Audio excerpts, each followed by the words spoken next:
The Rise and Fall of ESPN's Leverage was published on Tuesday, September 5th, 2023. On December 12th, 1975, RCA Corporation launched its SATCOM-1 communications satellite. The primary purpose was to provide long-distance telephone service between Alaska and the continental U.S. RCA had hopes, though, that there might be new uses for its capacity. To that end, the company had listed for sale a 24-hour transponder that covered the entire United States, only to discontinue the offering after failing to find a single buyer. 3 years later, Bill Rasmussen, the communications manager for the Hartford Whalers, was let go from his job. He had the idea of doing the same coverage he did for the team, but independently, along with other Connecticut sports, leveraging the then expanding cable access TV facilities in Connecticut. These facilities existed to capture broadcast signals from New York and Boston using large antennas and deliver them to people's houses. The cables, though, had capacity to carry more channels at basically zero cost, including Rasmussen's proposed Connecticut Sports Network. It was in the course of canvassing Connecticut cable providers that Rasmussen was introduced to the concept of satellite communications, and Al Parinello, a manager at RCA. At first, Rasmussen pitched his Connecticut Sports Network idea, and Parinello was confused. Satellites covered the entire country, so why was Rasmussen only talking about a single state? Parinello told James Andrew Miller in Those Guys Have All the Fun. I can still remember the conversation. Bill said, "Let me get this straight. You mean to tell me, for no extra money, we could take this signal and beam it anywhere in the country?" And I said, "That's right." And then he asked again, "Anywhere in the country?" And I said, "Anywhere." I remember we went back and forth like this a couple times. Bill and Scott were looking at each other, and they might have been getting sexually excited, I'm not sure. But I can tell that they were very, very excited. It was in the course of that conversation that Parinello mentioned the unbought 24-hour transponders, which would let Rasmussen send a signal around the entire United States for less than it would cost him to buy access on those Connecticut cable companies. He bought it the next day, and only then set out to create what would become ESPN. In other words, the very idea for ESPN sprung from 1. The fact that RCA had invested massive capital costs in the SATCOM-1 satellite, and thus 2. was selling access to that satellite at a relatively low price, given that said access had zero marginal costs, which meant 3. Rasmussen could leverage that access to reach every home in America, or at least every cable operator, for an even lower price than it cost to reach only the state of Connecticut. Massive fixed costs, resulting in zero distribution costs, and massive scalability on a platform that is inherently indifferent to the data it is distributing might sound familiar. It's the same economic forces undergirding the internet, and it speaks to those forces' power that while they may have made ESPN in the first place, they threaten to destroy it in the long run. ESPN and the advent of affiliate fees. The first ESPN broadcast was a year later, on September 7th, 1979. In the intervening time, Rasmussen had made a deal with the NCAA, which oversaw a host of untelevised sports, to televise the early rounds of the men's basketball tournament, along with several other less popular sports. The other important deal was with Anheuser-Busch, which signed an advertising contract for $1.3 million. The idea was to convince cable distributors around the country to pick up the free ESPN signal and to make up the cost with advertising. 1.4 million homes had access to that first broadcast. In another foreshadowing of the internet, ESPN soon realized that providing ongoing content monetized with nothing but advertising was good for growth, but bad for actually making money. A year later, the company reached 6 million homes and had a new deal with Anheuser-Busch that didn't come close to covering its costs. Rasmussen was also out, as new management sought to rework its deal with the NCAA and, most importantly, the cable operators. Then, in 1982, CBS Cable failed, leading Wall Street to question the whole cable business model. This didn't affect ESPN, which was still mostly owned by Getty Oil, with ABC as a new investor and partner, but it did affect the cable companies, who saw their stocks plummet. The last thing they needed was for ESPN to go out of business too. Roger Werner, ESPN's then CEO, told Miller, "We went to the market with this sort of survival pitch essentially as follows. If you come in voluntarily and do a new deal with us, we'll start your rate at 4 cents in 1983 or 84, and then we'll go to 6 cents the next year, then 8 cents. Either rip up the old contract and have some protection for whatever the term of your new affiliation agreement is going to be, or pay the prevailing rate when your old deal expires. There was a specter that if we were still around, and we intended to be around, we'd be a much more expensive service. Essentially, we were saying, guys, if you're not interested in paying a fee and you're not really interested in stepping up to the plate in the near term, tell us now and we'll pull the plug. Nobody really wanted to deal with the idea that they were going to be paying for a product that had been free, but actually my recollection of this is that it was very stress-filled. It was very contentious. It worked. Suddenly ESPN had two business models, advertising and a per-subscriber fee, whether or not they watched ESPN. Andy Brilliant, the then general counsel, told Miller, "At the end of the day, they blinked and agreed to pay us a dime per household. We breathed a massive sigh of relief. It was the first time we actually received validation that our service was worth something to the cable operators. I think that really put us on the map for good." It also changed how ESPN thought about programming. Then president of ESPN Bill Grimes told Miller, This was like 83. At that time, we had boxing one night and skiing, tennis, and a whole bunch of other stuff on the schedule. We were talking one day about the fact that there was a lot of college basketball becoming available. I said, we could get basketball 6 nights a week. Our weekly ratings in Prime would really go up. But Roger Werner said, that's true, we could probably get a better rating, but they're only numbers. We're now in the business of subscriber fees. So what we want is as diverse programming as possible. Even if a program like skiing or auto racing gets a lower rating, there are people who will never watch a basketball game. So we should now think a little bit differently. This was totally contrary to what I had grown up with in the business. Rating. Get the highest ratings we can get. But Roger was right. We didn't want all our ratings from one thing, because it's only those 100 people who watch the skiing event that'll yell like hell if the cable operators ever do decide to drop ESPN. His belief that sacrificing a little bit of ratings to have greater variety was going to create more rabid fans of ESPN was absolutely right. Werner was right. ESPN could raise its affiliate fees, and cable operators that tried to drop them in protest were overrun with complaints, quickly adding the channel back.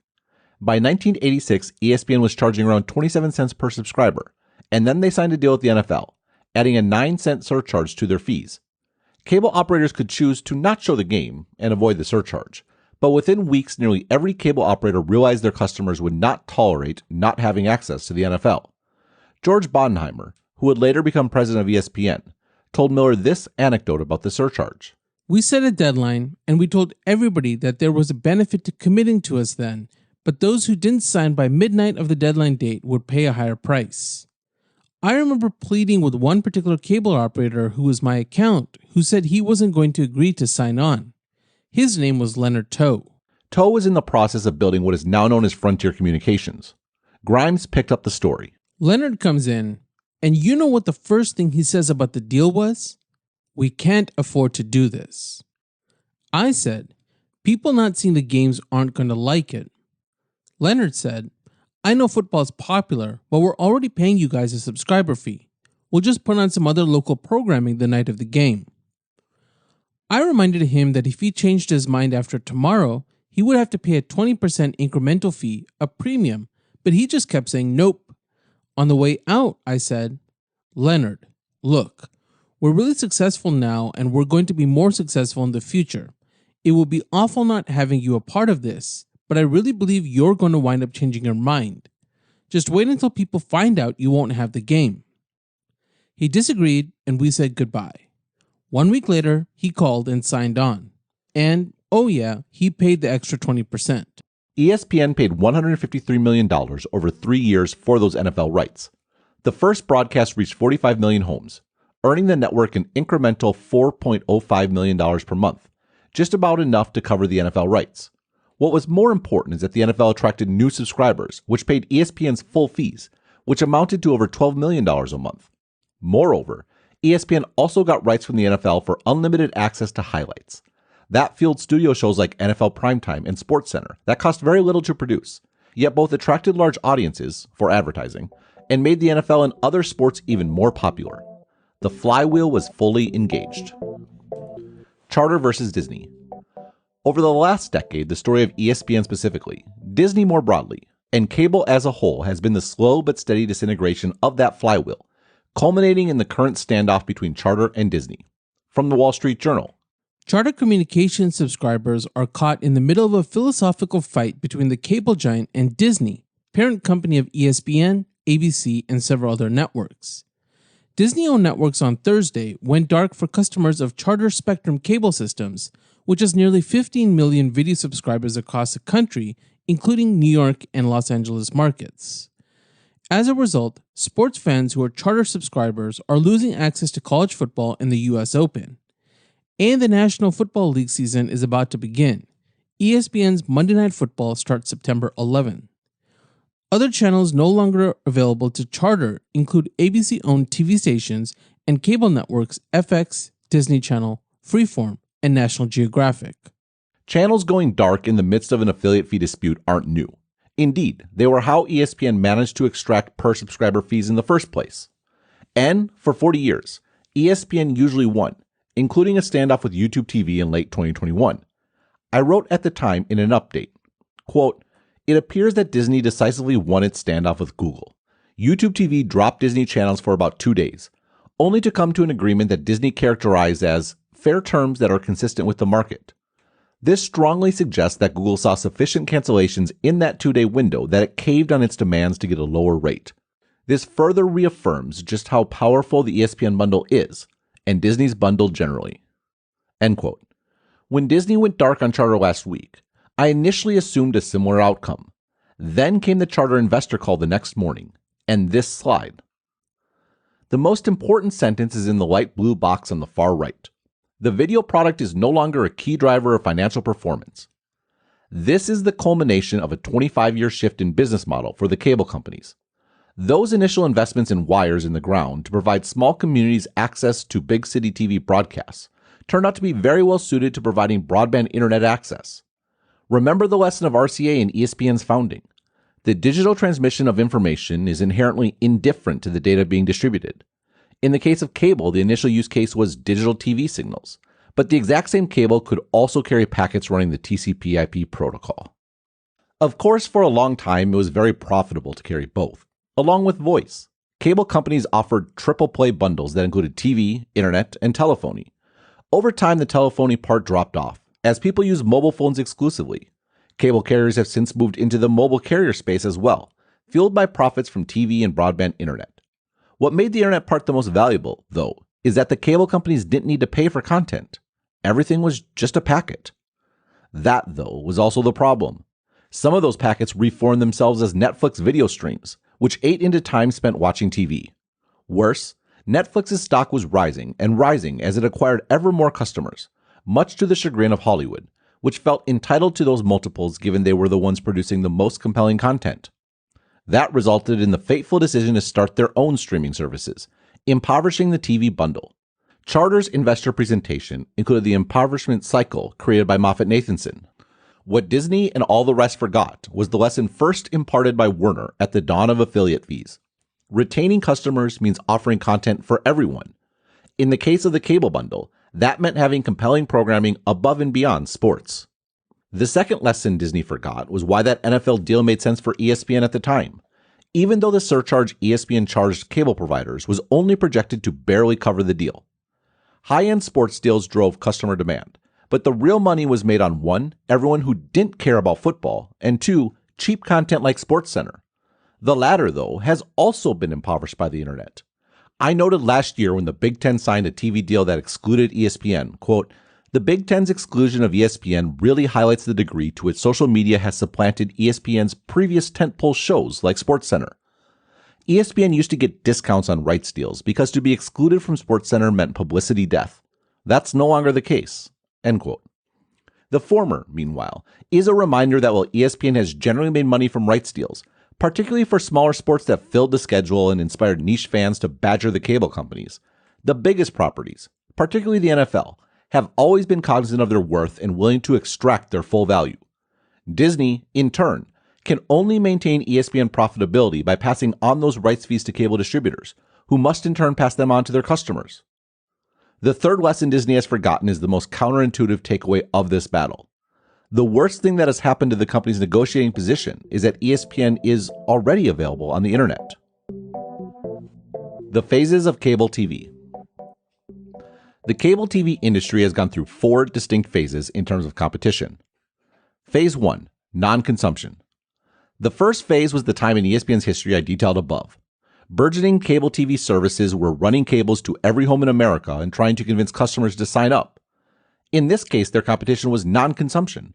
A lot of people didn't have cable, and the cable companies wanted them to sign up for a service. ESPN was a particularly unique asset in this regard, thanks to its provision of sports content that wasn't available elsewhere. Indeed, until the NFL deal, most of the content had never been available at all. This certainly led to some bruising fights between ESPN and the cable companies over affiliate fees, but it's always easier to come to an agreement when the pie is growing. Phase 2, satellite. The second phase was the 90s emergence of DirecTV and Dish Network, which offered the same channels as cable TV, but via a small satellite dish you could mount on your roof or porch. This was a more involved installation process, but ultimately cheaper thanks to the fact that DirecTV and Dish didn't need to put an actual cable in the ground. This was also good news for ESPN because now there was an alternative to traditional cable TV.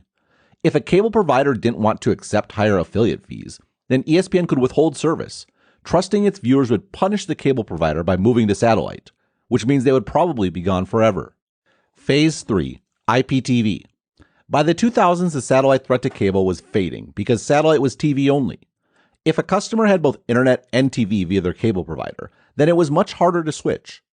Remember, though, that it's all data in the end. Thus, the 2000s saw the rise of IPTV offerings from traditional telecom providers like AT&T and Verizon. They too saw salvation for their own fading telephony business in providing broadband internet. But providing a competitive offering to cable meant offering TV as well. And, thanks to the internet, they could simply provide said TV using the TCP/IP protocol. The decade that followed was probably the time of maximum ESPN leverage.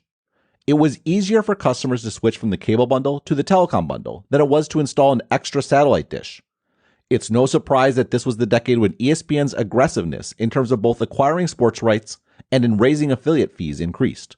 It was also the peak of ESPN's relative share of Disney profits. Phase 4, vMVPDs. The virtual multi-channel video programming distributor, vMVPD era kicked off in 2015 with the launch of Sling TV. This took the IPTV trend in Phase 3 to its logical endpoint. Instead of needing a box to display IPTV signals, you could simply use an app. vMVPDs have had a big impact on the landscape in 2 ways. First, they significantly diminished the cord-cutting trend for years as they both captured cord cutters and also non-consumers. And second, they decimated regional sports networks that had long increased affiliate fees even more aggressively than ESPN. I wrote in What the NBA Can Learn from Formula One, quote, "There just aren't that many superfans of a single team. Yet regional networks cost more than anything outside of ESPN, more in some markets. This worked in a world where everyone got cable by default. But remember that cable is losing far more customers than pay TV as a whole, thanks to the rise of the aforementioned virtual pay TV providers. Virtual pay TV providers don't have a customer base to defend, or infrastructure costs to leverage. They distribute via the internet that people already pay for. To that end, they don't have to carry everything, and regional sports networks were the most obvious thing to drop. This lets virtual pay TV providers have a lower price than cable by virtue of excluding content that most people don't want." End quote. Still, this didn't seem to affect ESPN, as exemplified by the fact they appeared to have won their negotiation with YouTube TV in 2021. In fact, though, this dispute with Charter is showing why ESPN may be a loser as well. Go back to the issue of cable customer churn in response to ESPN's lack of availability. Here's how it manifested in each phase. In Phase 1, a churned customer meant less leverage on expensive buildouts and pressure from Wall Street. In Phase 2, a churned customer went to the effort of getting satellite and probably never came back. In Phase 3, a churned customer would not just change their TV provider, but also their broadband provider. And remember that broadband was becoming the cable company's biggest business. In Phase 4, though, a churned TV customer is still a broadband customer because the internet is a precondition for watching the vMVPD. Sure, a customer could be so incensed that they also change their internet provider, but that is completely unnecessary and, given the inconvenience involved, highly unlikely. That means that ESPN, for the first time in its history, has no leverage over the cable companies. Indeed, Moffett-Nathanson reported that Charter is actively helping customers move to vMVPDs. For Charter, the uncomfortable truth is that it just doesn't matter all that much. Yes, they probably do still make some money on video, but not much, and they recognize that linear video is going to be a rapidly declining line of service under even the most optimistic scenarios. So the issue is arguably nothing more than when, not if, video goes away. Charter has already established a referral capability for customers to switch them to YouTube TV or Fubo TV. Predictably, they haven't mentioned referring customers to Sling TV or DirecTV now, and they presumably won't steer anyone to Hulu Live if the trigger was a dispute with Disney. Notably, the first NFL Monday Night Football game, ESPN, features two Spectrum market teams, the New York Jets and the Buffalo Bills. To handle a potential rush of customers anxious about missing the game, Charter is preparing a one-touch QR code that would not only create a new YouTube TV or Fubo subscription, but would also downgrade from a Spectrum video bundle with a single click. Disney may learn the hard way that it's tough to win a negotiation with a counterparty that has nothing to lose. This truth may be uncomfortable for Charter. It ought to be sobering for Disney, particularly since the company, along with the rest of Hollywood, was the one responsible for destroying the value of TV to companies like Charter who were built on it. The case for rebundling. Once and current Disney CEO Bob Iger has been talking a lot recently about ESPN's inevitable shift to going over the top, including stating that he has a particular date in mind. This showdown with Charter and the revelation of ESPN's dramatic diminishment in its negotiating position is a reminder that declining businesses often don't have the luxury of dictating their future. So what does that future look like? First, it's very possible, perhaps even likely, that Charter and Disney come to an agreement. As the Moffett-Nathanson note observes, Charter probably still is making some money on video, and it is also both a customer acquisition tool and churn mitigation factor for the broadband business, and a part of the modern triple play bundle with mobile. Disney, meanwhile, along with all the other Hollywood studios, still needs the substantial amount of cash that they receive from cable TV providers. This is particularly pressing for Disney, given that they still have to pay for sports rights. Yes, they also earn money from vMVPDs like YouTube TV, but not every customer will seamlessly transition. To that end, the company that ought to give here is Disney. According to that Wall Street Journal article, Charter is willing to accept the reported $1.50 increase in affiliate fees Disney is demanding if they receive the right to bundle the ad-supported versions of Disney+. Charter argues that it is only right that Disney re-add its most valuable entertainment content to the pay TV bundle, and frankly, I think they have a point. Update. Charter and Disney did indeed come to an agreement, largely along these lines. Disney is raising its affiliate fees, while including ad-supported Disney Plus with the bundle for Charter subscribers. More important for Disney, though, is that cable TV providers like Charter remain potent go-to-market entities. Decades of servicing customers in their homes has meant a massive buildup in everything from stores to local sales to customer support, and that could be very helpful as Disney seeks to acquire more marginal customers. More importantly, though, I think it is in the long-term interest of the streaming services to be part of a bundle. I wrote last year in Cable's Last Laugh, quote, "The cable companies are better suited than almost anyone else to rebundle for real.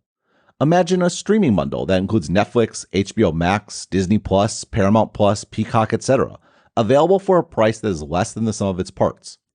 Owning the customer may be less important than simply having more customers, particularly if those customers are much less likely to churn. After all, that's one of the advantages of a bundle. Instead of your streaming service needing to produce compelling content every single month, you can work as a team to keep customers on board with the bundle." End quote. What Charter is proposing is a bit different. They want to bundle traditional TV with streaming services, and I get why Disney is resistant. There are a lot of people paying for both traditional TV and Disney Plus, and Hulu and ESPN Plus. Giving Charter bundling rights would cannibalize some amount of revenue. Moreover, it would also mean the end of whatever grand plans Disney might have about offering its own bundle, or cutting out the cable company's margin once and for all. At some point, though, Disney and everyone else in Hollywood has to wake up to reality. I wrote in Hollywood on Strike, quote, "The broader issue is that the video industry finally seems to be facing what happened to the print and music industry before them. The internet comes bearing gifts like infinite capacity and free distribution, but those gifts are a poisoned chalice for industries predicated on scarcity. When anyone could publish text, most text-based businesses went from massive profitability to terminal decline. When anyone could distribute music, the music industry could only be saved by tech companies like Spotify, helping them sell convenience in place of plastic discs. For the video industry, the first step to survival must be to retreat to what they are good at, producing content that isn't available anywhere else, and getting away from what they are not, i.e. running undifferentiated streaming services with massive direct costs and even larger opportunity ones. Talent, meanwhile, has to realize that they and the studios are not divided by this new paradigm, but jointly threatened. The internet is bad news for content producers with outsized costs, and long-term sustainability will be that much harder to achieve if the focus is on increasing them. End quote. Rebundling is better for everyone. It's Disney's fault that the entities best placed to pull that off no longer need it. Second, for all the talk about ESPN, it's worth noting that its content is still valuable. That's the entire reason this dispute is a big deal. Will anyone care if Charter stops carrying channels from anyone else in Hollywood? And yet, all of those studios are just as dependent on cable TV cash flows, even as many of them have cheated to a much greater extent than Disney. Peacock, for example, carries most of NBC's sports programming, including football, and even puts some of the most attractive Olympics programming exclusively on the streaming service. Why on earth should Charter or any other cable provider pay for NBC Universal channels? Or, more pertinently, if ESPN isn't available, why would any of the dwindling number of subscribers stay? The biggest long-term question, though, has to be around sports itself. Sports leagues could extract ever higher rights fees from ESPN because ESPN could extract ever higher affiliate fees from cable TV providers. If the latter is broken, then the former is as well. Yes, vMVPDs like YouTube TV will still exist and be big winners, and Disney still plans an ESPN streaming service. All those options, though, entail dramatically increased customer choice. Leagues like the NBA have shrugged off declining ratings with the certainty that they would, via cable TV subscribers, get paid regardless. But now the choice isn't just whether to click the remote, but whether to simply click cancel and watch something else. Better to rebundle sooner rather than later. For more analysis like this, please like and subscribe and visit Stratechery.com and listen to the Sharp Tech podcast. Also check out the Asianometry channel on YouTube to learn more about the technology changing our world.